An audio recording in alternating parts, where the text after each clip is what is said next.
Perkenalan enggak ya?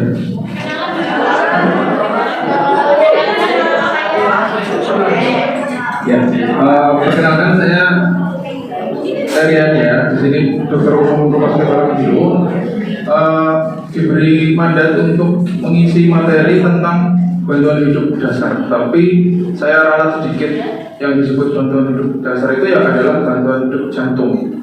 Karena hidup kan banyak yang penyakit-penyakit yang gawat darurat selain jantung. Tapi kita lebih fokus dulu ke yang jantung. Kita mulai aja ya.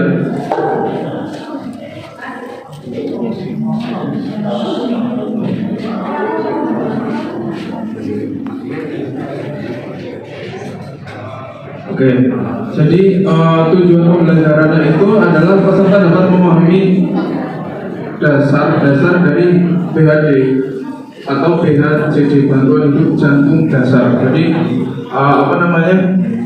kita itu sebagai orang yang bekerja di rumah sakit, walaupun bukan perawat, bukan dokter, itu paling tidak mempunyai pengetahuan. Jadi bukan orang awam yang tidak punya ilmu, tapi orang awam yang punya ilmunya, gitu. Misalnya, jenengan kerja di mana? Saya kerja di Rumah Sakit Palang Biru. Ketemu orang yang kenal sama jenengan, tapi nanti kalau ditanya tentang pengetahuan ini nanti nggak tahu, gitu, itu ya kurang pantas, gitu. Makanya kita membekali diri supaya apa? Supaya tahu bahwa PHD atau bantuan hidup dasar ini nanti penting. Walaupun memang seumur hidup saya juga belum pernah menemukan pasien henti jantung tiba-tiba di luar rumah sakit, gitu ya. Misalnya di jalan, di mall, apa di tempat umum, di taman, gitu, terus tiba-tiba ada orang henti jantung, itu juga saya belum pernah sih.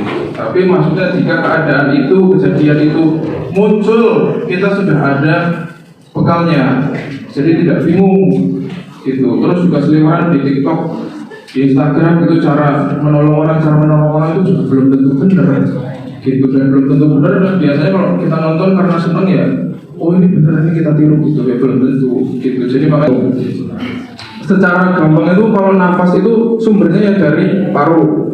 Ini dari SD udah diajarin nafas itu pakai paru, jantung memompa darah, gitu. Itu pengetahuan dasar. Tapi bagaimana sih kok bisa dua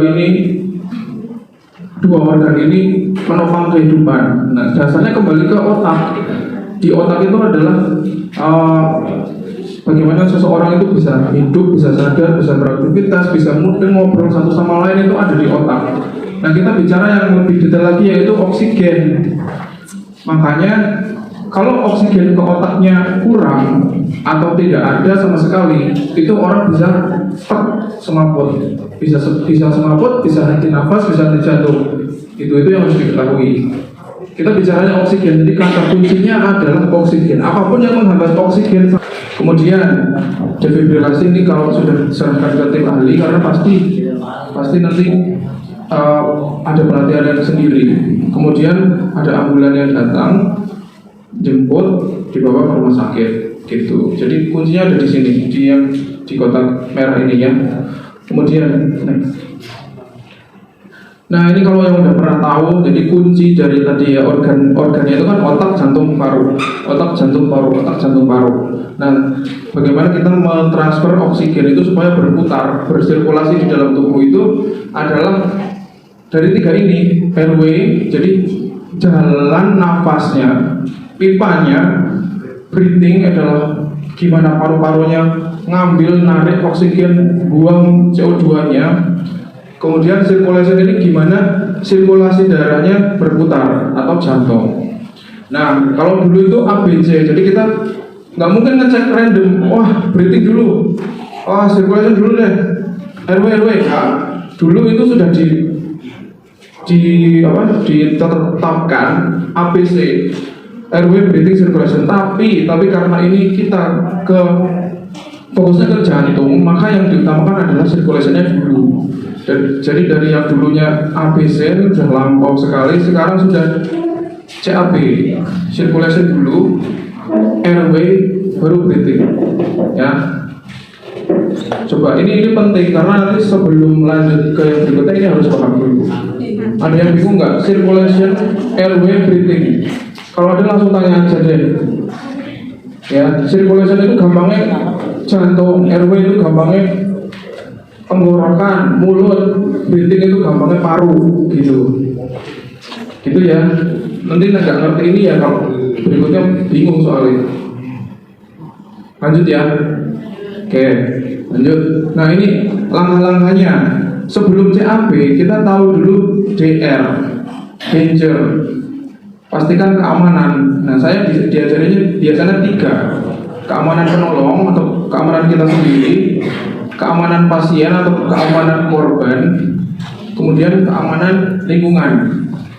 Ini misalnya kita ambil case terjadi henti jantung di pinggir jalan besar, di mana bus lalu lalang, truk lalu lalang, itu apakah kita langsung di situ, RCP di situ?